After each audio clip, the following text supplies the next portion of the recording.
Hola a todos, el tema de hoy es infecciones de transmisión sexual y le titulé como mitos y verdades. Es muy importante hablar de este tema para médicos generales porque en salas de urgencia muchas veces vemos pacientes con signos o síntomas de enfermedades de transmisión sexual o personas que vienen algo desesperadas por un signo o síntoma de alguna enfermedad de transmisión sexual y muchas veces alguna respuesta hay que dar o saber qué pedir o cómo guiar. En primer lugar, vamos a hablar un poco de si es enfermedades de transmisión sexual o infecciones de transmisión sexual. Siempre escuchamos discusiones de la forma de decir es ITS y no es ETS, y aquí vamos a hablar un poco de eso. Es una cuestión finalmente de terminologías que muchas veces son sinónimos, y la diferencia es que entre uno y otro es que, como dice aquí, las personas pueden contraer una infección sin que en realidad se convierta en enfermedad. Es decir, es lo que conocemos muchas veces como portadores sanos. Uno puede contraer por contacto sexual alguna bacteria. Eso pasa a ser un portador asintomático de la persona y no manifiesta la enfermedad. Por lo tanto, estaríamos hablando de una infección de transmisión sexual y no necesariamente una enfermedad. Por eso, un término más genérico, más general, es infección de transmisión sexual. Sería lo más correcto. Enfermedades venéreas se denominan estas enfermedades, que el término deriva de Venus, la diosa del amor, venérea, y son infecciones que se transmiten de una persona infectada a otra por medio del sexo vaginal, oral o anal o a través de contacto íntimo sexual estrecho. Esto es muy importante tener muy presente, de que no necesariamente debe haber una penetración sexual para adquirir una infección de transmisión sexual, porque tan solo por el contacto de piel con mucosa o mucosa con mucosa, puede haber un contagio de una infección de transmisión sexual. A nivel mundial existe un alarmante aumento de casos, muchas veces por la globalización, por el aumento de la promiscuidad, las mayores libertades, el mayor fácil acceso que existen a los excesos, digamos, y eso es objeto de preocupación hoy día en los países del mundo. Hay un alarmante incremento en la resistencia a antibióticos, específicamente con la Neisseria gonorrhoeae y con el Mycoplasma genitalium. Algunas complicaciones que hay que tener en cuenta que pueden ocurrir con estas infecciones: puede ocurrir una enfermedad pélvica inflamatoria en las mujeres, pueden ocurrir embarazos ectópicos, pueden ocurrir situaciones de infertilidad causadas podría ser una obstrucción de las trompas de falopio en la mujer, podría ser por una obstrucción de los conductos deferentes, de los epidimos en el hombre. Por lo tanto, es un factor importante de infertilidad. Podría producir un dolor pélvico crónico, enfermedades neurológicas y cardiovasculares, etc.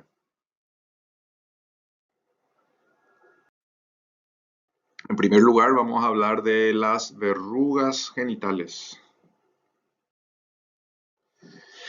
Las verrugas genitales son causadas por el HPV o virus del papiloma humano por transmisión por contacto directo. Es una de las que ocurre sin necesidad de una penetración sexual.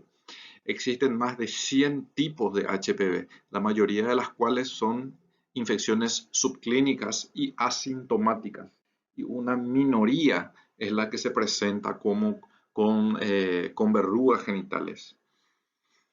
En un grupo de mujeres estudiantes universitarias estudiadas con Papa Nicolau cada 6 meses durante 3 años, se demostró que el 60% se había infectado por HPV. El 60%, más de la mitad de esta población estudiantil se contagió.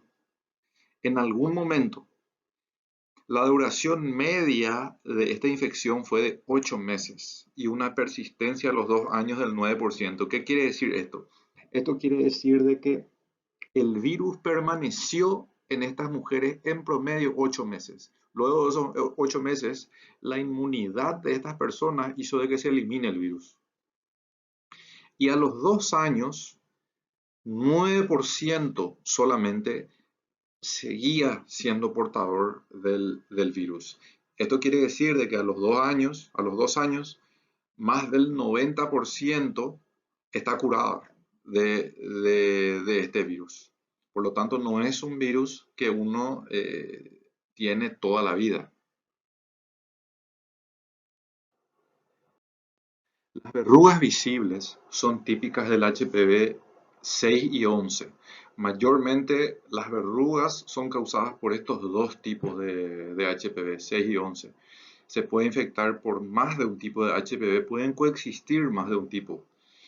Es posible que se produzca inoculación en sitios de microtraumatismos genitales y por esa razón está esta fotografía acá de este hombre procediendo al rasurado genital con una maquinita y esto de abajo hacia arriba o de arriba para abajo puede ir inoculando este virus, desde como que va sembrando.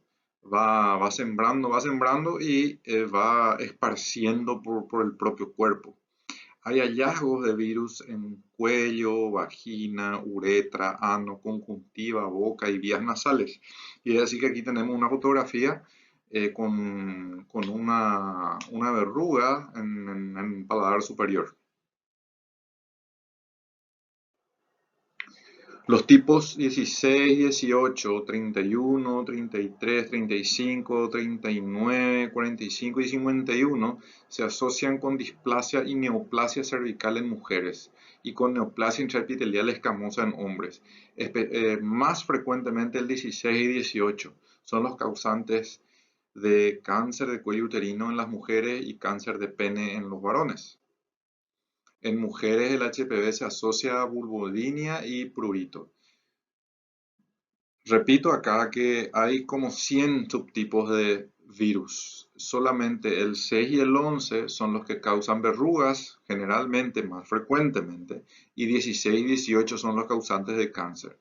Eso quiere decir de que los que tienen verrugas, no estamos hablando de los cancerígenos. Ahora, insisto acá, pueden coexistir más de un tipo de virus, más de un subtipo de virus. ¿Cómo hacemos el diagnóstico? Bueno, las verrugas se diagnostica por visualización directa en un control clínico o palpación de los genitales. Lo importante es encontrar si es que estos virus causan cambios a nivel microscópico en cuello uterino. Al virus le gusta la zona de transición epitelial y le gusta por eso el cuello uterino. Por eso, toda mujer, una vez que inició vida sexual, debe realizarse un Papá Nicolau y una colposcopía en forma anual para determinar si existe o no algún cambio microscópico causado por el HPV. Y si existiera algún cambio, entonces se establece algún tratamiento. La forma de diagnosticar es muestra directa y por la técnica de PCR para HPV se podría determinar. El siguiente estudio que está mencionado en esta diapositiva es la penescopía y está con un signo de interrogación porque tiene una dudosa utilidad, muy dudosa utilidad. Tan así de que eh, no se utiliza, ¿verdad? No se utiliza cuando se sabe para qué sirve y para qué no sirve, pero hay personas, incluso ginecólogos, que piden a mansalva esto a los varones que son pareja de sus pacientes, por ejemplo, que hallaron cambios cambios microscópicos en cuello uterino, entonces piden la penescopía en el varón. El tema es que Si la mujer tiene cambios producidos por HPV, es altísimamente probable de que el varón también tiene HPV. No sabemos de dónde vino el HPV, no sabemos si vino de ella, no sabemos si vino de él, no sabemos si vino de una pareja anterior, eso ya no sabemos. El tema es que es prácticamente 100% seguro de que va a ser portador del HPV. Entonces, si pide una penescopía, la penescopía es pintar el pene con un ácido y luego observar con una lente de aumento y se observan las lesiones que podrían ser HPV, como estas lesiones blanquecinas, se describe como lesiones acetoblancas que confluyen en forma difusa en cara anterior de pene, y va describiendo esto el que realiza el estudio y nos lleva el informe. Nosotros leemos todo eso y al final no sabemos dónde mismo, o sea, leemos una descripción de las lesiones, pero no sabemos exactamente en qué punto están estas lesiones. ¿Por qué? Porque nosotros ya no estamos mirando. Miró el que informó. Entonces, y además el virus no tiene un tratamiento específico, por lo tanto, este estudio no tiene utilidad. No tiene utilidad porque no tiene un tratamiento, no tiene utilidad porque no sabemos bien dónde están las lesiones y además sabemos de que en más del 90% de las veces a los 2 años el mismo cuerpo va a eliminar ese virus. Así que por esa razón no tiene mayormente utilidad la penescopía. Los tratamientos son para eliminar las lesiones producidas por el HPV. En este caso, para eliminar las verrugas genitales. Podemos, el tratamiento con esta sustancia denominada podofilina al 25%, se podría utilizar con esta droga denominada imiquimod, que viene en crema, habitualmente en un tratamiento de 3 semanas. Lastimosamente son poco efectivas, en 20% de las veces más o menos funciona, pero finalmente es una opción más, un tratamiento de bajo costo que se podría utilizar en verrugas pequeñas cuando son de poca cantidad. Cuando son verrugas más grandes o en mayor cantidad, podríamos utilizar el nitrógeno líquido o la electrofulguración de las verrugas con electrobisturí, o bien podría hacer un tratamiento láser para eliminar las verrugas. Finalmente, el objetivo es eliminar las verrugas, no es eliminar el virus. Por eso es importante siempre aclarar de que una vez que el paciente se trate de las verrugas pueden recidir hasta que el virus sea eliminado. ¿Qué hay en cuanto a la vacuna? La famosa vacuna contra el virus del papiloma humano. Esta es una vacuna, la que actualmente disponemos en el Paraguay, es una vacuna cuadrivalente. Sirve para 4 tipos de virus. El virus es tipo 6 y 11, que son los mayormente causantes de verrugas, y el 16 y 18, que son mayormente causantes de cáncer de cuello uterino. Son altamente efectivas estas vacunas y están en el Programa Nacional de Vacunación en el Paraguay para mujeres de 9 a 14 años. ¿Por qué esa edad? Por 2 razones. Una, que se supone de que no han tenido contacto sexual, por lo tanto no han adquirido nunca este virus. Y 2, en ese rango de edad se ha visto de que hay una mucho mejor respuesta inmunitaria para este virus. Y se utiliza en 2 dosis. También se puede utilizar la vacuna en mujeres adultas o incluso en hombres. Se utiliza ya en 3 dosis cuando se hizo fuera de esa edad. Se utiliza ahora 0, a los 2 meses y a los 6 meses. Lo correcto, lo mejor o lo ideal, mejor dicho, sería utilizar esta vacuna tanto para hombres como mujeres, porque finalmente el que va llevando de un lugar a otro el virus es el hombre. Es el hombre, por lo tanto, sería muy beneficiado el hombre y la mujer también, ¿por qué no? Utilizando esta vacuna. Pasamos a hablar ahora de las úlceras genitales. Las úlceras genitales, que son la característica clínica de forma de presentación, serían causadas frecuentemente por el herpes, por la sífilis y por el chancroide, que vamos a hablar ahora de cada uno. En general, el diagnóstico es clínico. Habría que evaluar el tiempo de evolución, la presencia o ausencia de dolor en la lesión y la presencia o ausencia de ganglios inguinales, y si estos ganglios son o no dolorosos. Existen causas que no son ITS, como reacciones medicamentosas, enfermedad de Crohn, líquen plano, traumatismo, carcinoma, etc. En algún momento dado se había dicho de que el herpes tipo 1 era el herpes bucal y el herpes tipo 2 era el genital, pero después se empezó a encontrar el herpes tipo 1 en el genital, el tipo 2 en el bucal. Al final se empezó no se empezó más a decir que el tipo 1 es el bucal, porque en bucal, en la boca puede haber el 1 o el 2. Lo mismo en genital, ¿verdad? A través del sexo oral, eso se puede ir transmitiendo de un lugar a otro. Y el herpes bucal es bastante prevalente en nuestro país, ya desde la niñez incluso, no siendo una enfermedad de transmisión sexual, ¿verdad? Puede contagiarse desde el mismo nacimiento, por el canal de parto, puede transmitirse, o sea, se transmite de hecho por, por el contacto directo con objetos contaminados, compartiendo el vaso, la bombilla, algunos utensilios. Entonces, el herpes bucal es sumamente prevalente.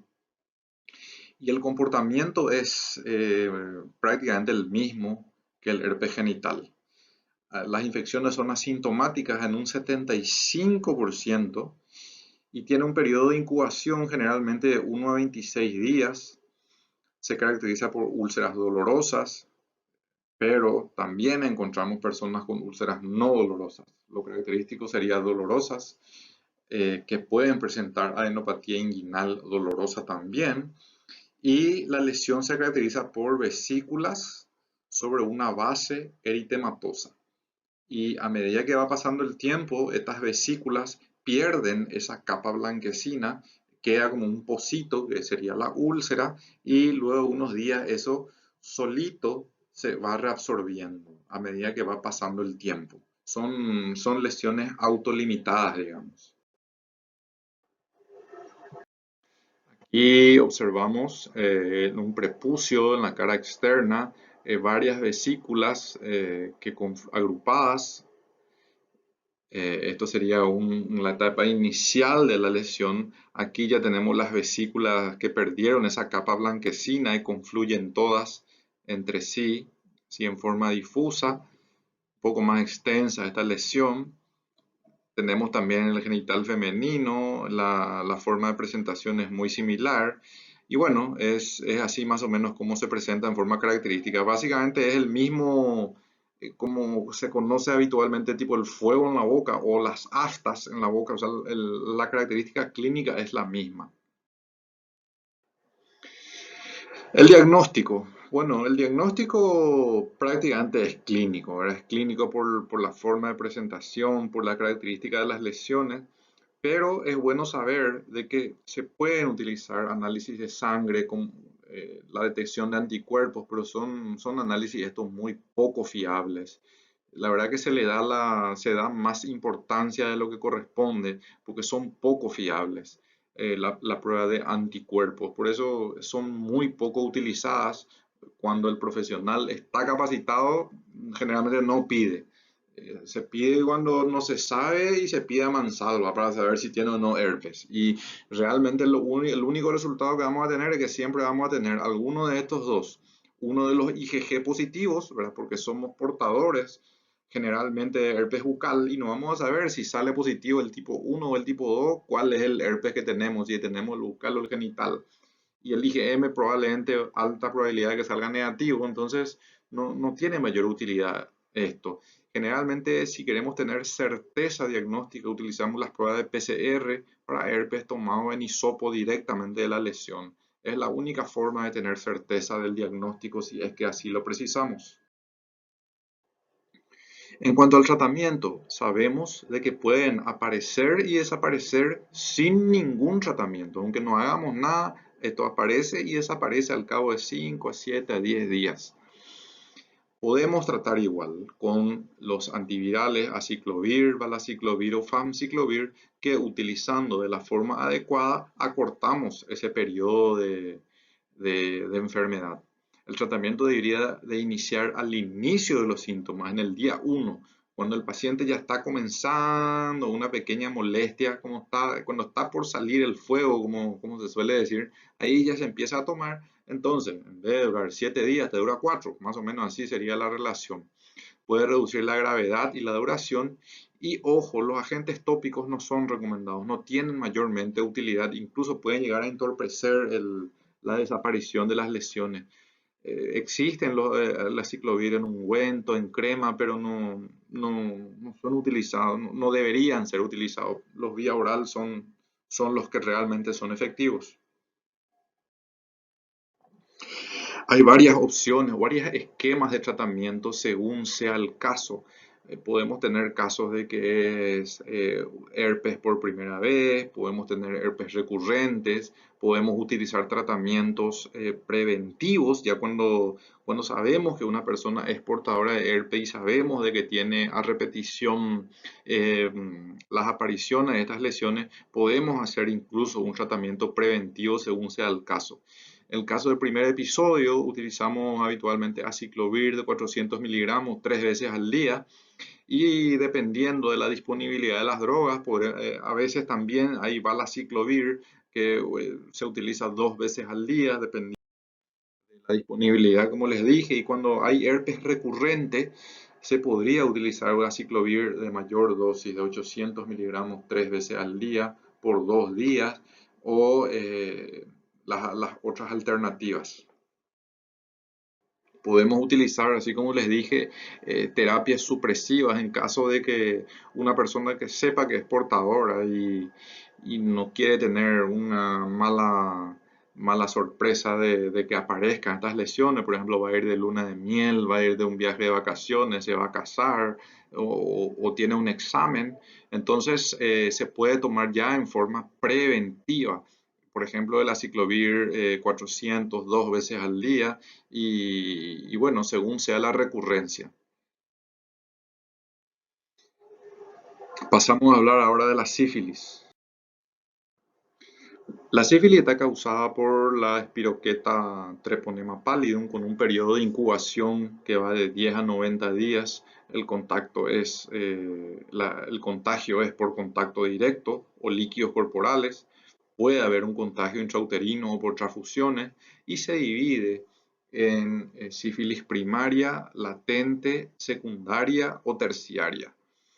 La primaria se caracteriza por una úlcera única no dolorosa, indurada. Puede haber linfadenopatía inguinal bilateral no dolorosa. Y ojo, las lesiones curan también sin tratamiento, por lo que la sífilis primaria puede pasar inadvertida. Las lesiones curan, pero la enfermedad habitualmente sigue su curso, sigue evolucionando. La sífilis latente es cuando hay seroactividad y sin signos clínicos de enfermedad, que es habitualmente o muchas veces cuando hacemos diagnóstico.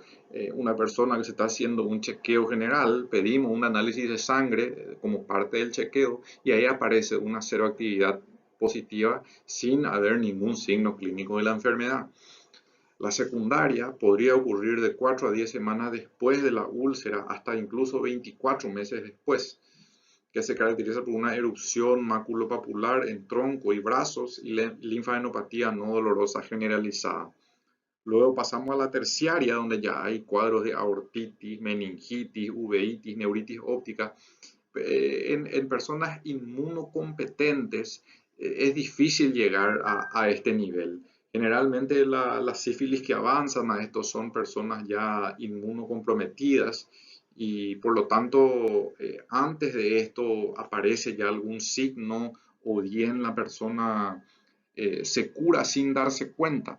¿Cómo es que ocurre esto? Y de repente una persona que tiene una seroactividad positiva en sangre, no sé, tiene un problema de la garganta se le indica algún antibiótico para la garganta y eso de paso le cura de la sífilis, digamos.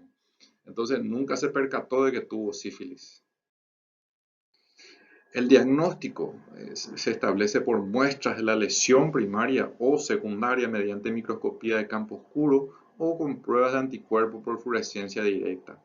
Las pruebas serológicas utilizadas se dividen en treponémicas y no treponémicas. Habitualmente en un chequeo general de una persona pedimos las pruebas no treponémicas, que pueden ser la BRL o la RPR. La BRL es la que habitualmente hay en cualquier laboratorio. RPR hoy día hay en uno o dos laboratorios solamente del país, pero bueno, los dos tienen la misma utilidad. Y luego están las pruebas treponémicas. Pruebas treponémicas utilizamos habitualmente cuando hay una sospecha muy, muy específica de presencia de enfermedad o cuando tenemos dudas. Cuando en un análisis encontramos una actividad de BRL, entonces pedimos una segunda prueba de BRL o RPR y añadimos el FTABS, que es FTABS, IgG, IgM, para determinar si hay actividad de sífilis o bien hubo. El tratamiento de la sífilis es sumamente sencillo. Se trata con la penicilina G-benzatínica, 2.400.000 unidades internacionales intramuscular en dosis única. Viene asimismo la presentación de penicilina G y una alternativa de tratamiento en caso de no disponer penicilina o en caso de personas alérgicas a la penicilina. Entonces se puede utilizar como alternativa la doxiciclina de 100 miligramos vía oral cada 12 horas por 14 días. En caso de ser una sífilis terciaria, se recomienda repetir semanalmente hasta 3 dosis o si fuese doxiciclina por 4 semanas. Pasamos ahora a la gonorrea. La gonorrea, la forma de presentación de la gonorrea es la secreción purulenta uretral, que técnicamente hablando se denomina uretritis. La uretritis puede ser gonocóxica o no gonocóxica. La uretritis gonocóxica es la que es causada por la Neisseria gonorrhoeae, es la gonorrea propiamente dicha. A veces a cualquier secreción uretral ya se le denomina gonorrea, a veces no siendo, ¿verdad? El tema es que el tratamiento habitualmente es el mismo y las uretritis son las que también describen muchas personas, personas adultas de antes, hablan de la palabra purgación. Purgación es en el lenguaje coloquial es uretritis. Y esta uretritis puede ser como les dije, puede ser gonorrea o gonocóxica o no gonocóxica. Hablando específicamente de la gonorrea, el tiempo de incubación es de 3 a 14 días. En hombres produce uretritis, puede producir epididimitis, proctitis o prostatitis. Y en mujeres puede producir molestias vaginales, molestias pélvicas, incluso disuria, molestias urinarias y enfermedad pélvica inflamatoria. Las, las etiologías más frecuentes de uretritis es la Neisseria gonorrhoeae o gonorrea, también ureaplasma, urealyticum y también clamidia. Son las causas frecuentes generalmente de uretritis. Y el diagnóstico se hace por hisopado endocervical en mujeres o hisopado intrauretral en hombres. Se puede cultivar eso, se puede hacer la prueba de PCR para diagnóstico de uno de estos gérmenes. El tratamiento habitualmente se hace un tratamiento empírico para uretritis. Cuando el paciente viene a la urgencia por una secreción uretral, eso es totalmente visible. Lo correcto es la toma de muestra, hacer un hisopado en el mismo momento, enviar a cultivo o prueba de PCR, lo ideal sería PCR, y ya le instauramos tratamiento. Hacemos un esquema de tratamiento que cubre la uretritis gonocócica y también las causantes no gonocóxicas. Ese amplio espectro cubrimos combinando dos antibióticos en dosis única.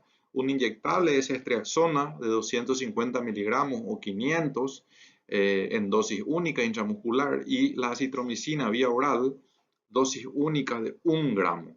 Con esta combinación de medicamentos en dosis única estaríamos curando cualquier tipo de uretritis.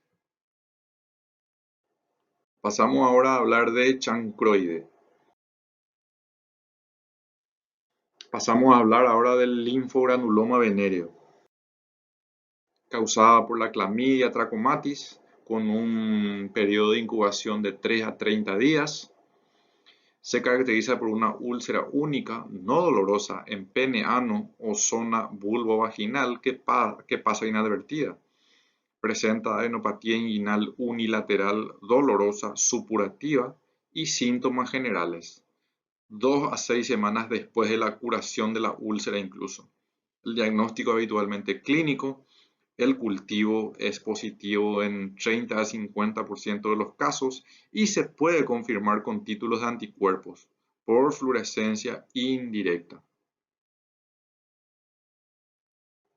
El tratamiento, aquí aparece nuevamente la doxiciclina, 100 miligramos, 2 veces al día por 3 semanas, o una alternativa a la doxiciclina, la eritromicina de 500, 4 veces al día. Hablamos de otras infecciones por clamidia. Fíjense que en Estados Unidos es la más prevalente.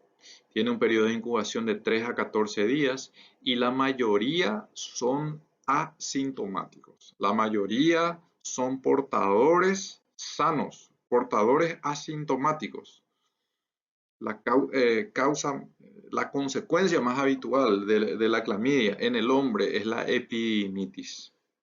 El 40% de las mujeres con infección no tratada desarrolla enfermedad pélvica inflamatoria, puede desarrollar obstrucción de las trompas de falopio, causante de infertilidad, así como les hablé al comienzo. La clamidia es altamente causante de infertilidad por obstrucción de los epidimos, obstrucción de las trompas. El diagnóstico por pruebas de amplificación de ácido nucleico de muestras de hisopado endocervical o de orina o cultivo de muestras de hisopado, y también se utilizan las pruebas de PCR por toma de muestra directamente de la uretra por prueba de PCR. El tratamiento, utilizamos acitromicina de 1 gramo vía oral en dosis única o doxiciclina de 100 miligramos cada 12 horas por 7 días. Hablamos ahora de la tricomoniasis. Está causada por un protozoo flagelado, que es la Tricomona vaginalis. Se encuentra en vagina, uretra, glándulas de Bartolino, glándulas de Skene y en la próstata. No infecta habitualmente recto ni boca, con un periodo de incubación de 4 a 28 días, por lo general asintomática en hombres. 50% de las mujeres son asintomáticas.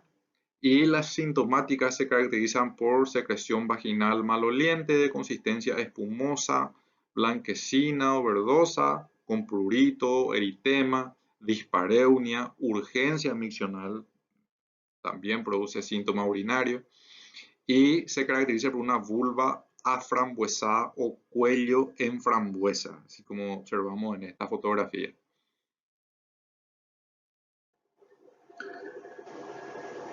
El diagnóstico se realiza por hisopado vaginal o estudio microscópico de la orina.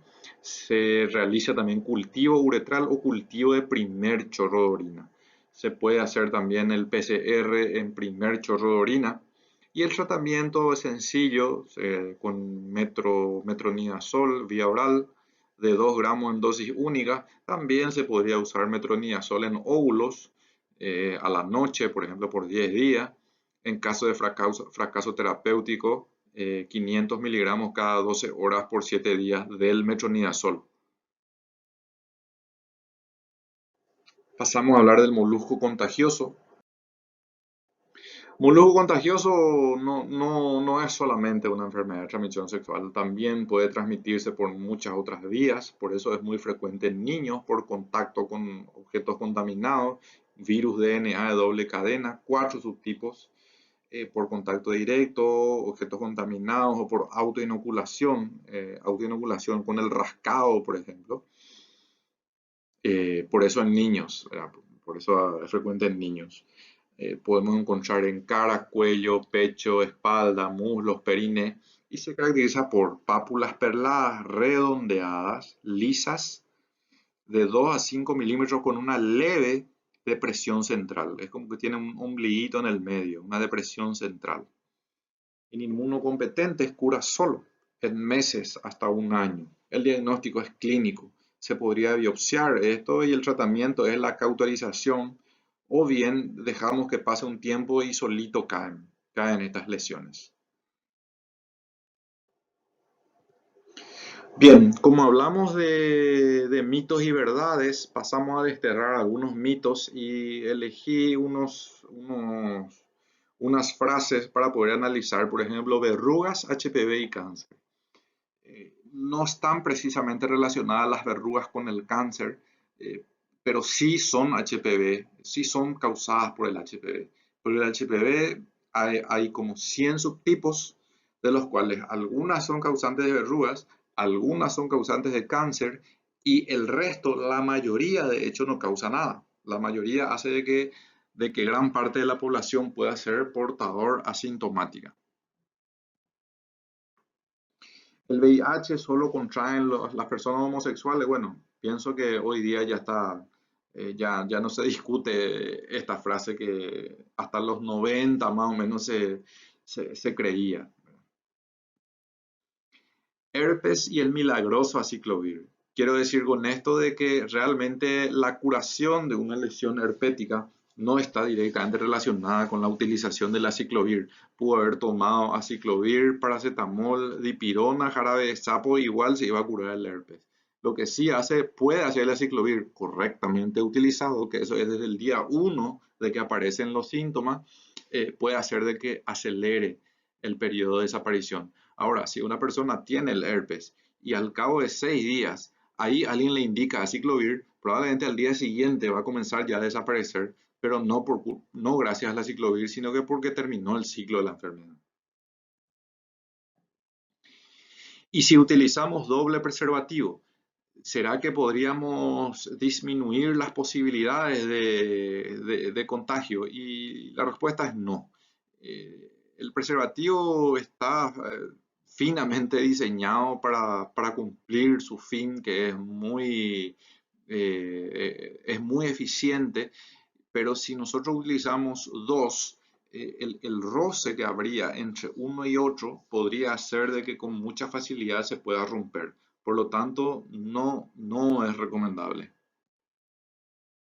Sexo oral sin y vaginal con preservativo. Y esto es muy frecuente encontrar, por ejemplo, un paciente que tiene una enfermedad de transmisión sexual y te dice, pero si yo siempre utilizo preservativo, no puede ser que tenga. Entonces vos le preguntás, ¿y cuando hay penetración usas? Sí, siempre. Y cuando tenés sexo oral, no, ahí no. Entonces nadie tiene presente de que con el sexo oral se transmiten prácticamente las mismas enfermedades que si hubiese sexo vaginal o sexo anal. Y recuerden que ni siquiera debe haber penetración para haber contagios, sino que puede haber por el simple contacto de piel con piel.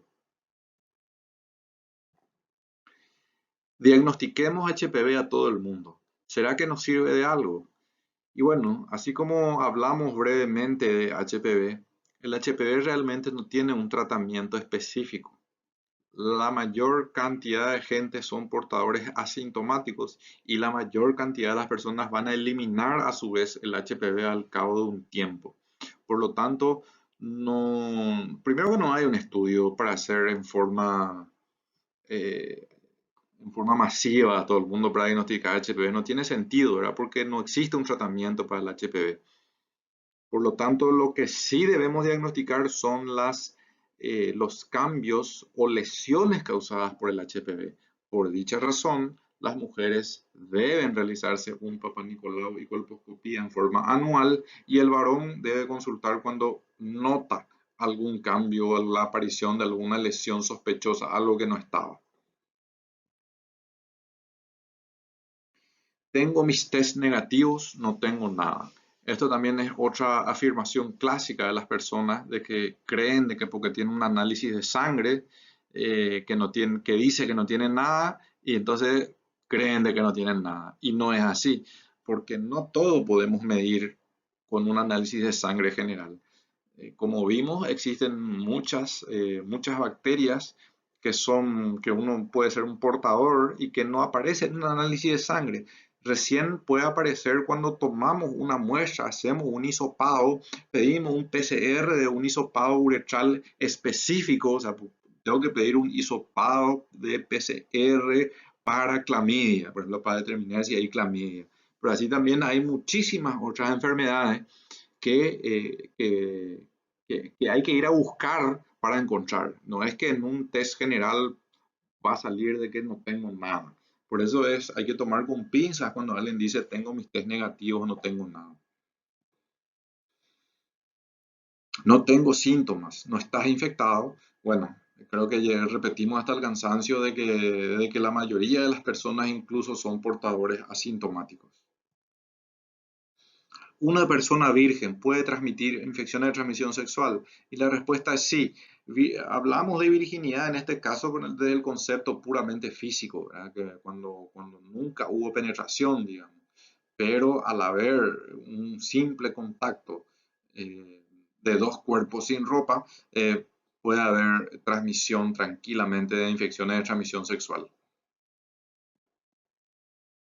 Me aparecieron lesiones y culpo a mi pareja actual.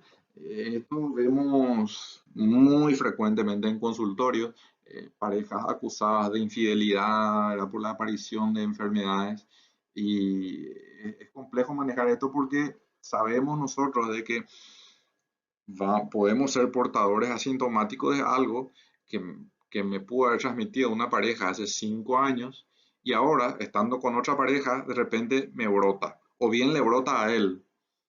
Entonces, es muy difícil saber quién se contagió, cuándo se contagió, cómo se contagió. Es imposible. Si aparecen unas lesiones ahora, no necesariamente te contagiaste ahora con esa persona. Entonces, es muy complejo realmente poder determinar esto.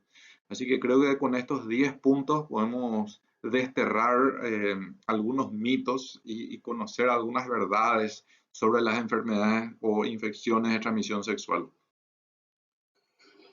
Cualquier cosa que necesiten, me pueden escribir al correo electrónico y puedo evacuar algunas dudas o bien en el Classroom pueden hacer algún comentario y tratamos de responder. Muchas gracias.